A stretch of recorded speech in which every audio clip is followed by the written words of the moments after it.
कार्यक्रम के पुण्यार्जक परिवार हैं Shri Parasnath re rolling mills limited, Durgapur 1, Vardhaman, Paschim Bangal. Amita Jain, wife of Anil Kumar Jain. Sangeeta Jain, wife of Vipin Kumar Jain. Manak Chand, Kamala Devi, Rakesh, Neetu, Rishabh एवं Ayushi Musharraf, B123, Sethi colony, Jaipur, Rajasthan. Shrimati Sarla Jain, wife of Shri Padam Prasad Jain. Shrimati Savita Jain, wife of Shri Dhanendra Jain. Anshul Jain, Parul Jain, Jain store, Patparganj, Delhi. Ram Ratan, Ratni देवी पाटनी। प्रकाश चंद, सारिका पाटनी। प्राची जैन, कीर्तिश जैन एवं समस्त पाटनी परिवार, मेड़ता सिटी, जिला नागौर, राजस्थान। दिवंगत श्री मोहन लाल जी पाटनी कलकत्ता की पावन स्मृति में सौभाग्यमल राजकुमारी, सुनील, संगीता, साहिल, प्रज्ञा एवं उत्सव कलकत्ता, टीकम सुशीला, नवनीत अनामिका, विकास श्वेता एवं सिद्धांत बेंगलोर, बाबूलाल शकुंतला कलकत्ता, अरविंद रेणु एवं यशवर्धन बेंगलोर। जय जिनेन्द्र यस्य स्वयं स्वभावाप्ति प्रभावे कृष्ण कर्मणः तस्मै संज्ञान रूपाय नमोस्तु परमात्मने। पंच परमेष्टि भगवान की जय। पहली ज्ञानशाला में हमने पढ़ाया था व्रतों को जरूर धारण करना है। पापों में उलझे रहे तो नरक मिलेगा, कितना दुखी दुख। और व्रतों में लगे रहे तो अगले पर्याय में देव पर्याय मिलेगी और 2-4 भाव में मोक्ष प्राप्ति हो जाएगी। तो शिष्य कहता है कि व्रतों से स्वर्ग कैसे मिलेगा? तो आचार्य अगला श्लोक लिखते हैं, देखें, निकालें श्लोक नंबर 4, पृष्ठ हमारी पुस्तक का 8वां। यत्र भाव शिवम दत्ते यौकियद्दूरवर्तिनी यो नयत्यासु गव्यूतिम क्रोशार्धे किम ससीदति। यत्र भावः, जो भाव, शिवम माने मोक्ष को देता है, व्रतों से मोक्ष मिलता है। मोक्ष कैसे मिलेगा? सम्यक दर्शन, सम्यक ज्ञान प्राप्त करें, सम्यक चारित्र को धारण करें। सम्यक चारित्र का मतलब व्रतों को धारण करना, और इन तीनों से मोक्ष की प्राप्ति होती है। सम्यक दर्शन ज्ञान चारित्राणि मोक्ष मार्ग। देखें, जो भाव मोक्ष देता है उसके लिए द्यौ माने स्वर्ग देना, कियत माने कितनी दूरवर्ती है। जो मोक्ष दे सकता है उससे स्वर्ग मिलना तो बहुत आसान। द्यौ माने स्वर्ग मिलना, उससे कियत माने कितनी, दूरवर्तनी दूरवर्ती है, अर्थात बहुत आसान है। उदाहरण दे रहे हैं, यो माने जो, नयति आशु, नयति ले जाता है, आशु माने शीघ्र, जो शीघ्र ले जाता है। गव्यूतिम 2 कोश। किसी मजदूर से आपने कहा हमारा ये सामान भैया 2 कोस ले जाना है, 10 रुपए आपको मजूरी देंगे। ठीक है, मैं ले जाता हूँ। उसने लिया और लाद लिया अपने ऊपर और चल पड़ा।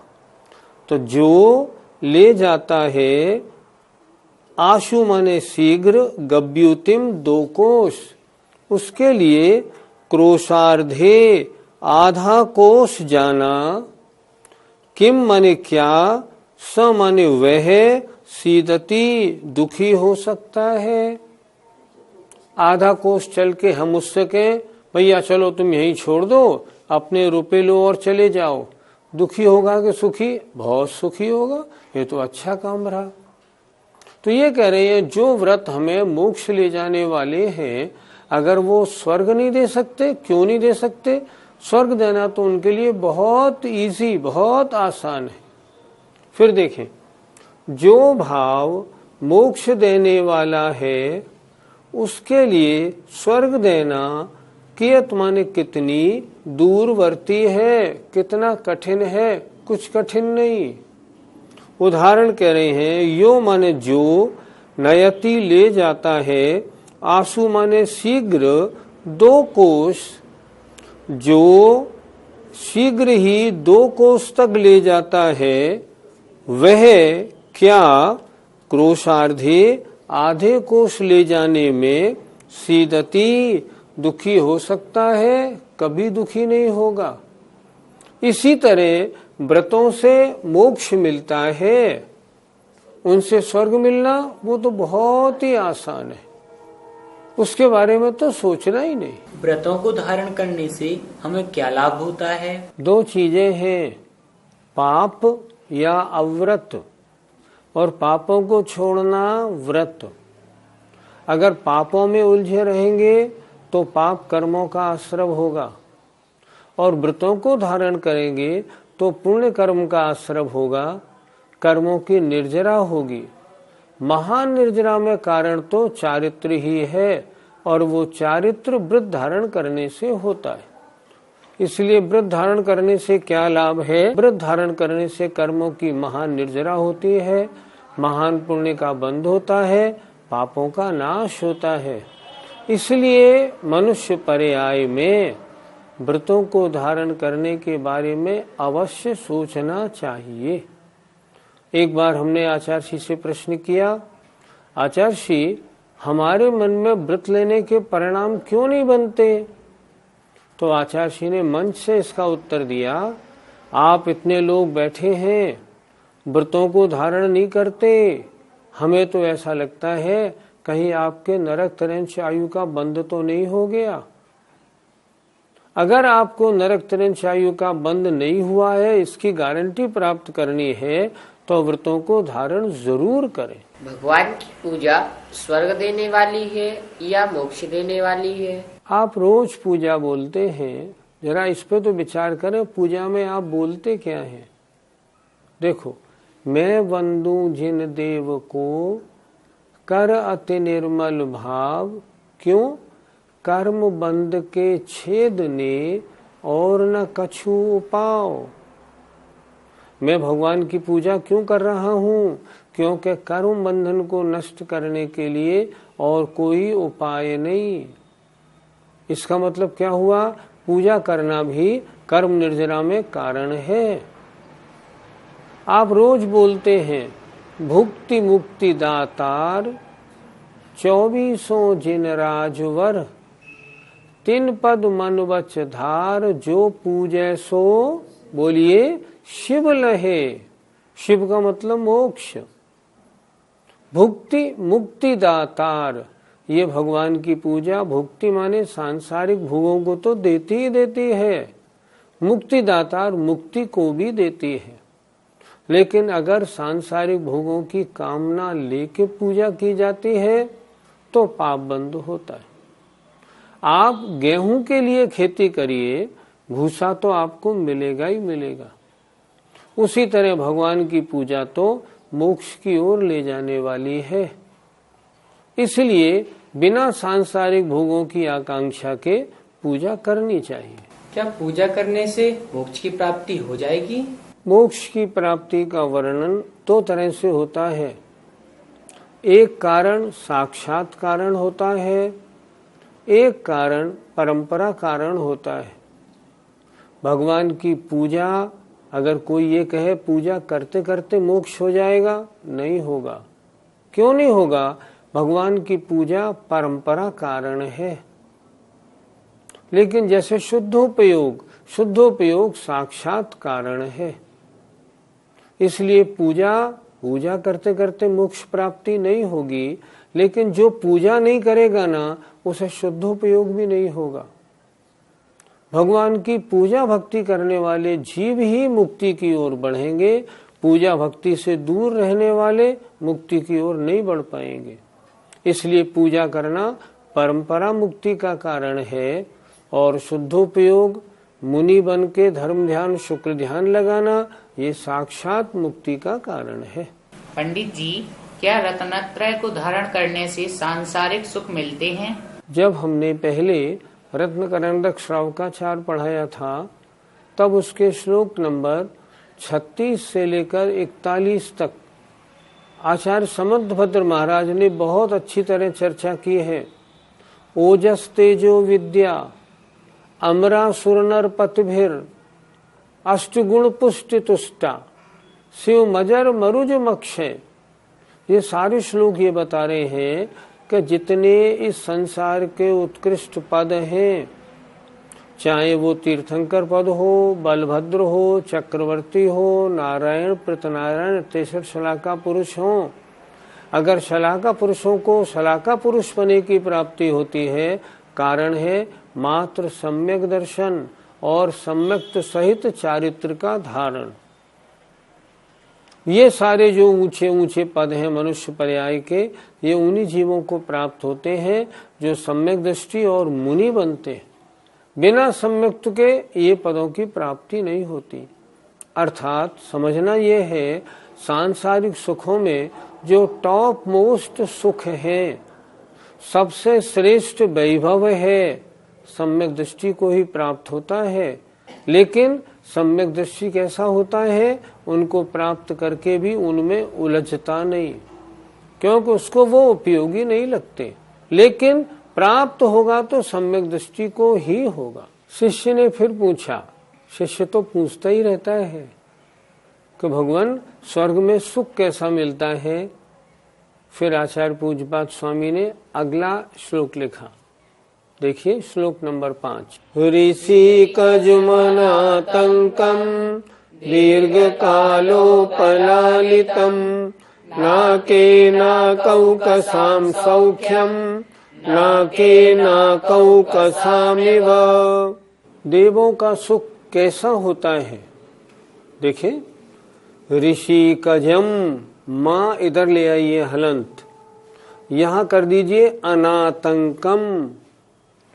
ऋषि कजम इंद्रियों से उत्पन्न है, अनातंकम दुख रहित है, विदाउट डिस्टरबेंस, रोग रहित, सुख है हमेशा है।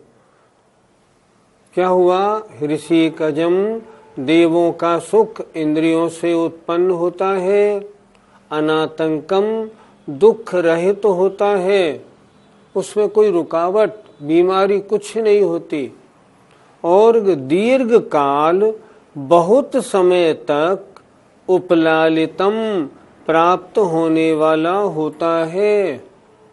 देवों की आयु सागरों की होती है।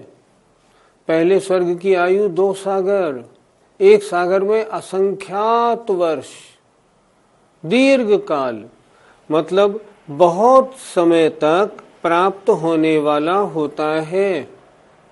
आगे देखें, नाके स्वर्ग में, नाकौ कसाम देवों को, सौख्यम जो सुख होता है वह नाके स्वर्ग में, नाकौ कसाम देवों के इव माने तरह ही होता है। क्या मतलब, मतलब ये देवों को जो स्वर्ग में सुख है वो कैसा है। अब जैसा देवों को स्वर्ग में सुख होता है, अब हम कैसे बताएं। सुख बताया थोड़ी जाता है। आपसे कोई पूछे आपने आइसक्रीम खाई कैसी लगी, अच्छी लगी, कैसी लगी, अरे जैसे आइसक्रीम होती है वैसी लगी। आपने लड्डू खाया कैसा लगा, वो जैसा लड्डू लगता है वैसा लगा। तो यहाँ भी आचार्य यही कह रहे हैं, नाके स्वर्ग में नाकौ कसाम देवों को सौख्यम जो सुख होता है वह स्वर्ग में नाकौ कसाम देवों के इव माने तरह ही होता है। जैसा देवों को सुख होता है, कैसा सुख, ऋषि कजम इंद्री से उत्पन्न, अनातंकम दुख रहित, रोग रहित, रुकावट रहित, विघ्न रहित और दीर्घ काल तक प्राप्त होने वाला ऐसा सुख जो देवों को होता है वो कैसा है, जैसा देवों को होता है वैसा है। नाके स्वर्ग में नाकऊ कसाम देवों को जो सुख है वो तो स्वर्ग में नाकऊ कसाम देवों के इव माने तरह ही होता है। हम नहीं बता सकते, देवों का अलग हमारा अलग। देवलोग कैसे कपड़े पहनते होंगे? देवलोग कैसे कपड़े पहनते हैं? जैसे देवों के कपड़े होते हैं। आप ये चाहो कि खद्दर के हैं कि सूती हैं कि नायलॉन है, कैसे है, ये वहाँ कुछ नहीं होता। वहाँ तो कल्प वृक्षों के द्वारा जो वस्त्रांग जाति के कल्प वृक्ष होते हैं वो उनके वस्त्र प्रदान करते हैं और वो तो अलग ही होते हैं। आप पूछेंगे देवों के जेवर कैसे होते हैं, उनकी ज्वेलरी कैसी होती है? अद्भुत अनोखी होती है। कैसी होती है? कोई एग्जाम्पल नहीं। उदाहरण दे के समझाइए। अरे कोई उदाहरण नहीं। एक शास्त्रों में उदाहरण आता है। सगर चक्रवर्ती स्वर्ग में था, वहां दो देव थे, दोस्त दोनों।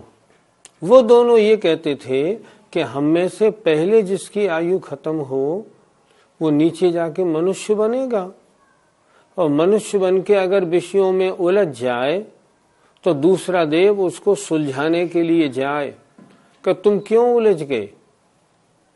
ठीक है, तो पहला देव गया और सगर चक्रवर्ती बन गया और 96,000 रानियों में उलझ गया। तब दूसरा स्वर्ग, दूसरा जो देव था वो स्वर्ग से उसके पास पहुंचा और बोला, तुम्हें याद है हम तुम दोनों पहले स्वर्ग में दोस्त थे? हाँ हाँ मुझे याद है। बोलो, याद आ गया। तुमने ये कहा था मैं उलझ जाऊं तो मुझे जगाने आना। तो बोले हाँ बिल्कुल ठीक, तो मैं तुम्हें जगाने आया हूँ। जगाने आए हो? जगाओ मत, अभी तुम्हें रानियों में बहुत मस्त हूं, आनंद से मेरा जीवन गुजर रहा है। उसने कहा तुमने जो भोग भोगे हैं ये तुम्हारे वर्तमान के भोग तो उनके मुकाबले कुछ भी नहीं। ऐसा कैसे? तो उसने कहा देखो, तुम ये हार पहनते थे ना, इस हार में जो नीचे एक रत्न लगा हुआ है, तुम्हारे सारे वैभव से ये रत्न कीमती है कि नहीं? चक्रवर्ती देख के बोलता है हाँ हाँ रत्न तो अनमोल है, ऐसा हमारे यहाँ नहीं मिल सकता। जब नहीं मिल सकता और तुमने ये भोग भोगे हैं, इन भोगों में क्यों उलझे हो? सगर चक्रवर्ती कहता है अभी मत बात करो, अभी तो इसमें आनंद आता है। तो मेरे कहने का मतलब क्या है? उनके वस्त्र कैसे होते हैं, उनकी ज्वेलरी कैसी होती है, हम कोई उदाहरण नहीं दे सकते। हम तो इतना कह सकते हैं अद्भुत होती है, अनोखी होती है और स्वर्गों की हर चीज अजूबा होती है। आपसे भी कोई पूछे आपने एक रोटी गेहूं की खाई, एक रोटी मान लो आपने बाजरे की खाई, इन दोनों के स्वाद में अंतर क्या है? आप क्या उत्तर देंगे? अरे गेहूं की रोटी गेहूं जैसी है, बाजरे की रोटी बाजरे जैसी है। उदाहरण से समझाओ। इनका उदाहरण नहीं होता, खा के देख लो। उसी तरह स्वर्ग में जो वैभव है उसका उदाहरण नहीं होता, अद्भुत होता है, अजूबा होता है। स्वर्ग में कितने प्रकार के कल्प वृक्ष होते हैं? कल्प वृक्ष 10 प्रकार के होते हैं। भूषणांग, वस्त्रांग, दीपांग आदि। उनमें स्वर्गों में 2 तरह के कल्प वृक्ष नहीं होते, एक भोजनांग और एक पानांग। क्यों नहीं होते? क्योंकि देव लोग भोजन भी नहीं करते और पीते भी कुछ नहीं। इसलिए भोग भूमि में 10 प्रकार के कल्प वृक्ष हैं और स्वर्ग में 8 प्रकार के कल्प वृक्ष हैं। आचार्य विद्यासागर जी महाराज से हमने एक प्रश्न किया, आचार्य श्री, हमने सुना है तीर्थंकर बालक के लिए खाने पीने की सामग्री जो होती है वो देवता लोग अरेंज करते हैं, तो जब देवों के पास खाने और पीने के कल्प वृक्ष है ही नहीं तो वो कहाँ से लाते होंगे? तो आचार्य ने उत्तर दिया, उनको भोग भूमि जाकर लाने में 1 सेकंड भी नहीं लगेगा। देव है, उनकी शक्ति बहुत होती है, कहीं से भी अरेंज कर लेते। तो अगर उनके पास नहीं है, भोग भूमि गए, कल्प वृक्ष से भोजन और पानी की व्यवस्था कर दी। इस तरह स्वर्गों में 10 प्रकार के कल्प वृक्षों में से भोजनांग और पानांग नहीं होते, शेष 8 प्रकार के कल्प वृक्ष होते। पंडित जी, यदि वहाँ खाने पीने के लिए कल्प वृक्ष नहीं है तो देवों का शरीर कैसे टिकता है? क्या वो आहार नहीं लेते? देवों के आहार भी है, देवों के श्वासोच्छ्वास भी है। देव आहार करते हैं, उनके आहार होता है, करते नहीं। आहार कैसे होता है? जिन देवों की आयु 1 सागर होती है, उनके कंठ में 1000 वर्ष बाद अपने आप अमृत झर जाता है। भूख लगी, 1000 वर्ष के बाद अमृत झरा, भूख शांत हो गई, 1000 वर्ष की गई। उनका शरीर वैक्रियक होता है। वैक्रियक शरीर श्वासोच्छ्वास लेता है, तो श्वासोच्छ्वास एक पक्ष के बाद एक बार श्वास लेते हैं। हम तो दिन भर श्वास लेते हैं, वो 15 दिन में एक बार श्वास लेते हैं। एक बार श्वास ली, बस काम खत्म हो गया।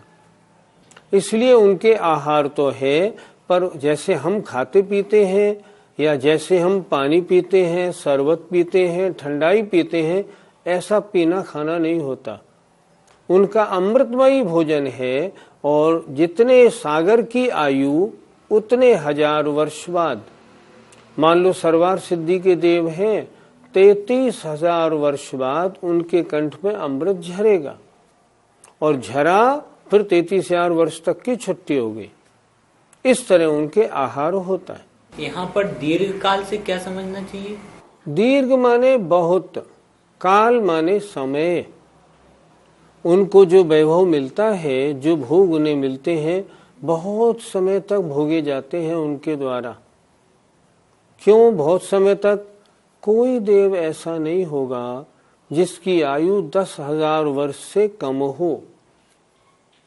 भवनत्रिक में ले ले, भवनवासी व्यंतर ज्योतिषी में भी किसी देव की आयु 10,000 वर्ष से कम नहीं होगी। वैमानिक की बात तो छोड़ दीजिए, और अधिक से अधिक अगर देखें तो सर्वार सिद्धि अनुत्तर विमानों में 33 सागर की आयु है। 10,000 वर्ष भी कितना समय होता है? हम और आपका जीवन तो 100 वर्ष है, इसमें 100 का गुणा और कर लीजिए, वो 10,000 वर्ष होते हैं। ये तो वहां की जघन्य आयु है। और अगर सागरों की आयु मिले तो एक सागर में असंख्यात वर्ष होते हैं। पहले स्वर्ग में मान लो चले गए तो 2 सागर की आयु मिल गई। कितने वर्ष तक? बस पूछो ही नहीं, अनकाउंटेबल, आप काउंट ही नहीं कर सकते। असंख्यात वर्ष की आयु होती है। तो उनको जो वैभव मिलता है, जो सुख मिलता है, असंख्यात वर्ष तक वो उसका भोग करते हैं। दिव्य शरीर, शरीर कैसा? वैक्रियक। रोग एक भी नहीं, जीवन में एक भी रोग नहीं होता। 8 रिद्धियां, अणिमा महिमा सब देवों के होती है। शक्ति क्या पूछो, छोटे से छोटा देव भी इतनी शक्ति रखता है, चाहे तो जम्बू द्वीप को उठाए और बॉल की तरह फेंक दे, इतने शक्तिशाली होते हैं। और ऐसा सुख उन्हें जीवन पर्यंत के लिए, कितने करोड़ों वर्षों, असंख्यात वर्षों के लिए मिलता है। इसलिए आचार्य ने लिखा दीर्घ काल। आज आपने क्या सुना? आपने ये सुना कि व्रतों को धारण करने से स्वर्ग की प्राप्ति होती है, और स्वर्ग मिलना व्रतों से बहुत इजी है। जिन व्रतों से मोक्ष मिले उनसे स्वर्ग क्यों नहीं मिलेगा? और स्वर्गों में कैसा सुख है वो भी आपने अभी श्लोक में देख लिया। इंद्रियजन्य है, कोई डिस्टरबेंस नहीं है, और असंख्यात वर्षों तक भोगने को मिलता है। और उनका सुख कैसा है? अजूबा है। इसलिए निर्णय बनाइए, अवृत्ति रूप होकर मरना नहीं है। सांसारिक सुख मिलेंगे तो भी वृत्ति को मिलेंगे, मोक्ष मिलेगा तो भी व्रती को मिलेगा। हम मोक्ष प्राप्ति की भावना से व्रतों को धारण करें, ये सांसारिक सुख तो मिलेंगे ही मिलेंगे, ये मोक्ष सुख के आगे तो कुछ भी नहीं है। और परंपरा से व्रतों को धारण करेंगे तो मोक्ष सुख क्यों नहीं मिलेगा, क्योंकि मोक्ष प्राप्ति का कारण है ये। जय जिनेन्द्र। इस कार्यक्रम के पुण्यार्जक परिवार हैं Shri Parasnath re rolling mills limited, Durgapur 1, Vardhaman, Paschim Bangal. Amita Jain, wife of Anil Kumar Jain. Sangeeta Jain, wife of Vipin Kumar Jain. Manak Chand, Kamala Devi, Rakesh, Neetu, Rishabh एवं Ayushi Musharraf, B123, Sethi colony, Jaipur, Rajasthan. Shrimati Sarla Jain, wife of Shri Padam Prasad Jain. Shrimati Savita Jain, wife of Shri Dhanendra Jain. Anshul Jain, Parul Jain, Jain store, Patparganj, Delhi. Ram Ratan, Ratni देवी पाटनी। प्रकाश चंद, सारिका पाटनी। प्राची जैन, कीर्तिश जैन एवं समस्त पाटनी परिवार, मेड़ता सिटी, जिला नागौर, राजस्थान।